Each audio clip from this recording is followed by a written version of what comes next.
Exercise 23. Question number 1. Multiple choice type.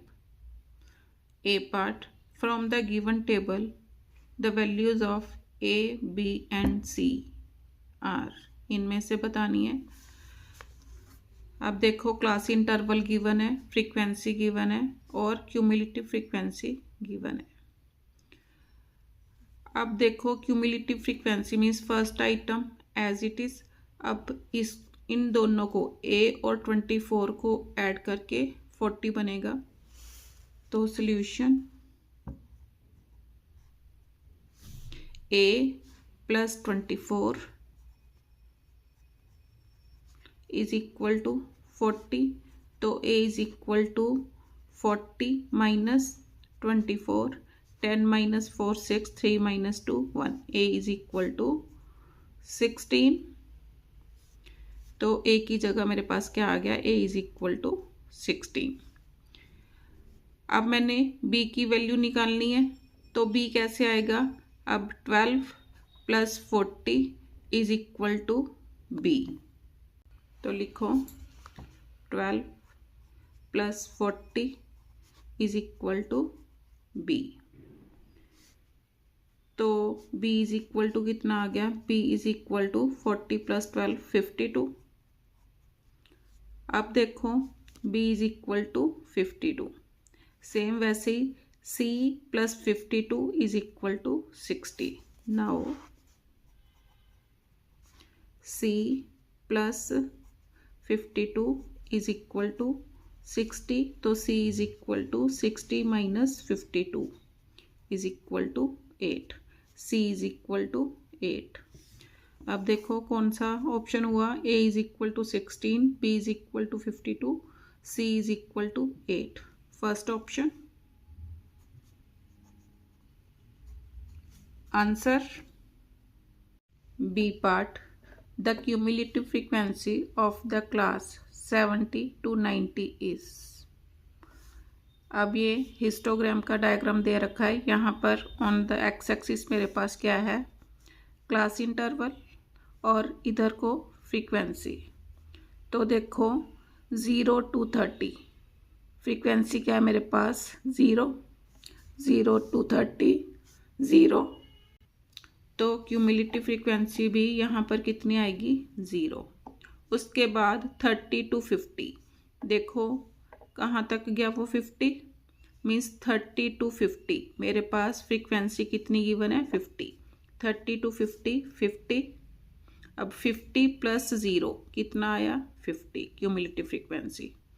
उसके बाद 50 to 70. 50 to 70 कितना है? 30. 50 to 70 30. पहले फ्रीक्वेंसी को ही समझ लो. दोबारा देखो 0 to 30 कितनी फ्रीक्वेंसी? 0. अब 0 मीन्स 30 से 50. 30 से 50 देखो कितनी फ्रीक्वेंसी गिवन है? 50. तो 30 to 50 50. 50 to 70 30. तो 50 to 70 30.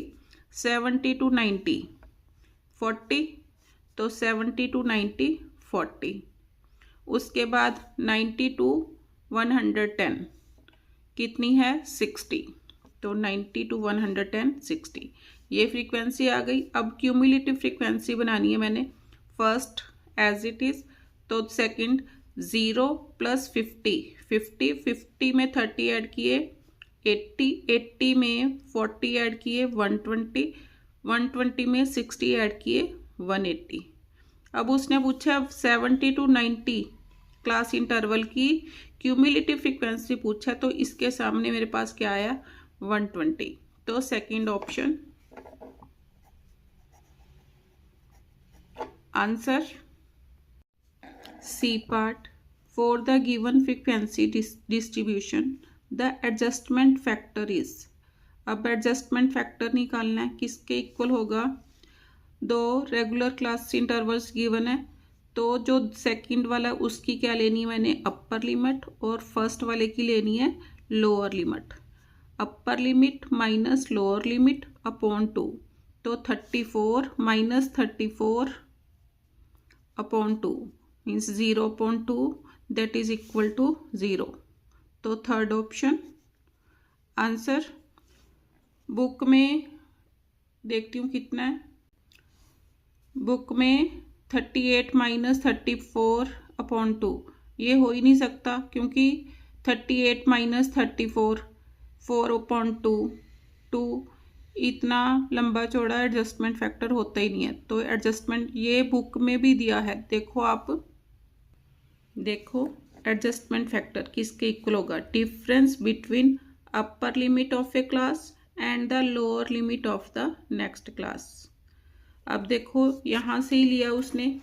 अब अपर लिमिट कितनी है 21, लोअर लिमिट कितनी है 20, तो upper limit minus lower limit upon 2, 21 minus 20/2 means 1/2, तो कितना आ गया adjustment factor 0.5।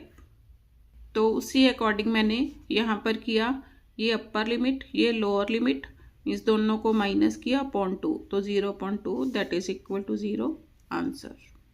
D part, the cumulative curve for a frequency distribution starts from. अब कहाँ से स्टार्ट होता, always starts from the lower limit of first class, तो third option answer. अब आगे E part, the cumulative curve for a frequency distribution terminates at means खत्म कहाँ पर होता है, upper limit of the last class, तो फोर्थ ऑप्शन